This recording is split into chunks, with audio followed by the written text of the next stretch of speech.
Assalamualaikum warahmatullahi wabarakatuh. Bagaimana kabarnya anak-anakku? Setelah kalian tadi belajar fikih dengan Pak Saiful, kita lanjut, kita jumpa lagi di pembelajaran tematik. Masih di tema 1, selamatkan makhluk hidup, subtema 3, ayo selamatkan hewan dan tumbuhan. Kali ini kita ke pembelajaran 5 dan 6, digabung ya. Pembelajaran 5 dan 6 karena materinya sedikit di pembelajaran 5. Baik anak-anakku ya, sebelum kita lanjutkan terlebih dahulu kalian tadi yang belum isi absen silakan isi absen terlebih dahulu untuk hari ini untuk pelajaran tematik. Dan mari kita mulai pembelajaran hari ini. Terlebih dahulu kita sama-sama membaca basmalah. Bismillahirrahmanirrahim. Nah, di pembelajaran 5 ini kita akan fokus kepada PPKN di sini ya. Ada kondisi geografis yang berbeda mendorong negara-negara ASEAN untuk bekerja sama di berbagai bidang. Nah, ini di pembelajaran 5 ya. Pembelajaran 5 ini di Thailand, kita ke negeri Thailand di mana Thailand memiliki hewan yang bernama Oa pileated ya. Oa pileated ya. Hewan ini tersebar di hutan Thailand. Pileated hidup di atas pohon. Pileated ini sejenis kera ya. Jumlah kera kerdil ini tinggal 32.000 ekor lagi. Nah, ini tidak ada di Indonesia ini. Jenis kera seperti ini ya, adanya hanya di Thailand. Keberadaannya sekarang hanya tinggal 32.000.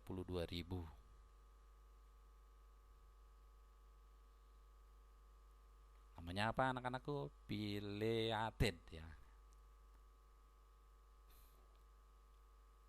Oke.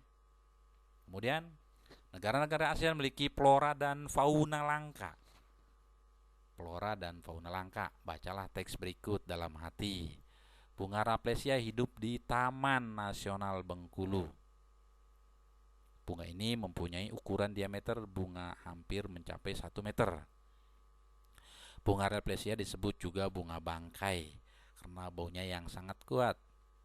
Saat ini bunga bangkai terancam punah karena habitat yang terbatas. Pembangunan yang dilakukan oleh manusia berakibat buruk terhadap habitat tanaman ini. Tanaman dan hewan langka banyak diburu oleh orang-orang yang tidak bertanggung jawab.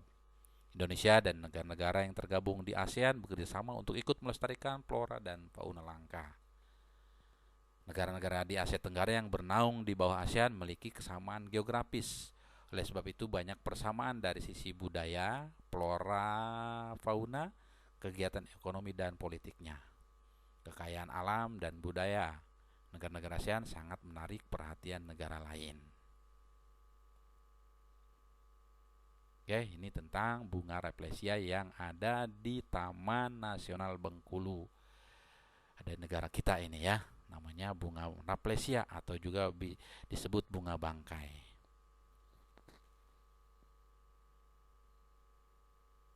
Baik, sudah kalian baca ya.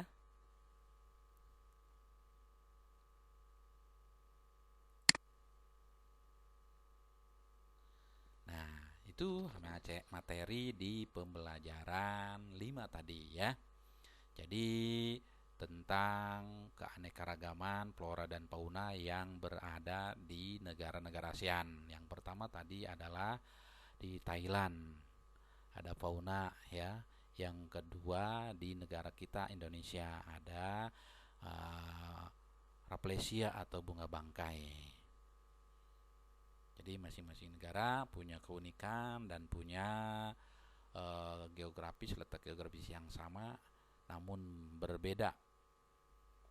Ya, itulah di antara kedua negara di ASEAN terkait dengan flora dan faunanya. Sekarang kita lanjutkan ke pembelajaran 6. Belajar tentang pentingnya menjaga kelestarian hewan dan tumbuhan sangat menyenangkan. Kamu juga belajar cara membuat komik terkait mempraktikkan nilai-nilai Pancasila dalam kehidupan sehari-hari. Ayo kita perkuat pemahaman tentang materi yang telah kita pelajari. Namun sebelumnya berolahraga dulu ya. Nah, untuk olahraga ini nanti dengan Pak Jamurudin ya. Ini di pembelajaran 6. Pembelajaran 6 ini olahraganya masih rounders ya. Kita tidak membahas olahraga ya, nanti dengan Pak Jamurudin saja. Kemarin kalian sudah membuat komik. Komiknya ada yang sudah terkirim, ada yang hasilnya bagus ya, ada yang masih biasa-biasa saja. Bagi yang belum menyelesaikan tugas komiknya, silahkan masih bisa ya. Masih ditunggu, Bapak kasih waktu 1 minggu dah ya untuk menyelesaikan tugasnya.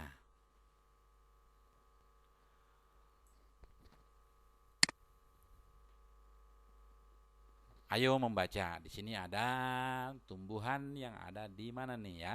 Kita baca dulu. Tumbuhan di Indonesia banyak dimanfaatkan sebagai pewarna. Kunyit digunakan sebagai bahan pewarna. Apabila kita membutuhkan warna kuning, maka kunyitlah yang tepat untuk membuat warna tersebut. Tanaman bit menghasilkan warna merah.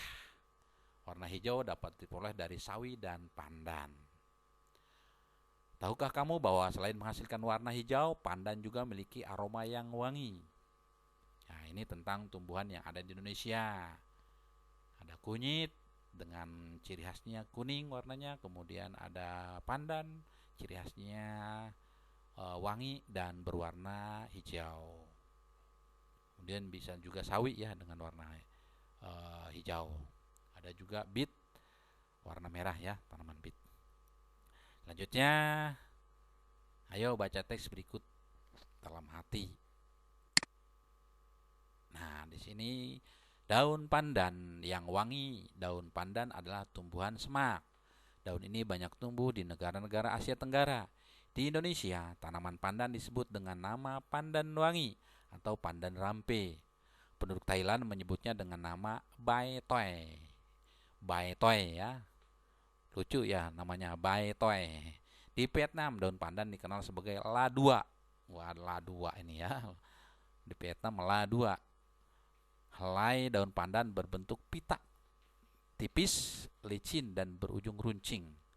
Ukuran panjang daun adalah 40 sampai 80 cm dengan lebar 3 sampai 5 cm. Daun pandan berwarna hijau. Masyarakat memanfaatkan pandan sebagai rempah-rempah dan sebagai bahan baku pembuatan minyak wangi. Daunnya harum apabila diremas atau diiris-iris. Tanaman ini sering digunakan sebagai bahan penyedap, pewangi, dan pemberi warna hijau pada masakan. Ya, ini sudah tidak asing lagi di kita, namanya pandan ya. Biasanya kalau kita pandan ini digunakan untuk membuat masakan seperti membuat bubur ya, biar kelihatan wangi, dan enak.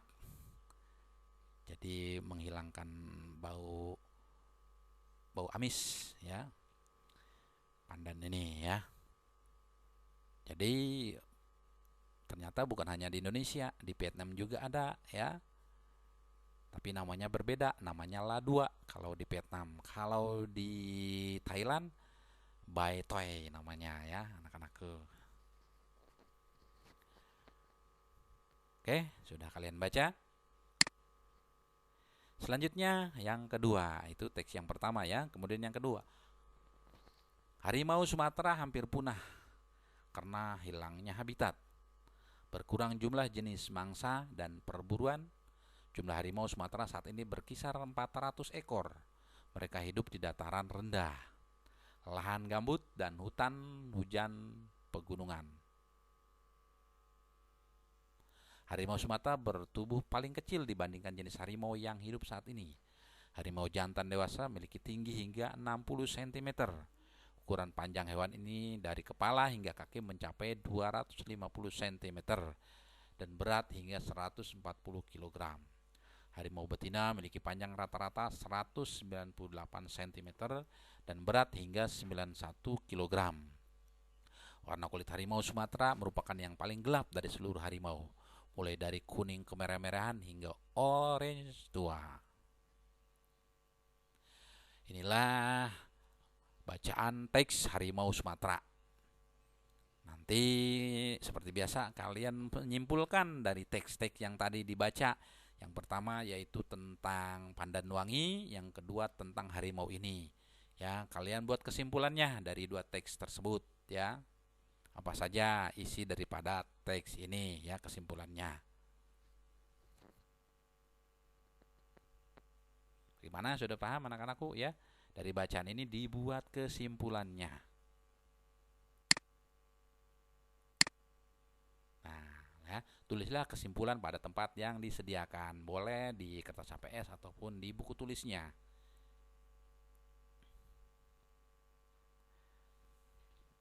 Oke, anak-anakku ya. Silakan nanti kalian kerjakan tugasnya membuat kesimpulan pada teks tadi yang dua ya, tentang Pandanwangi dan harimau Sumatera.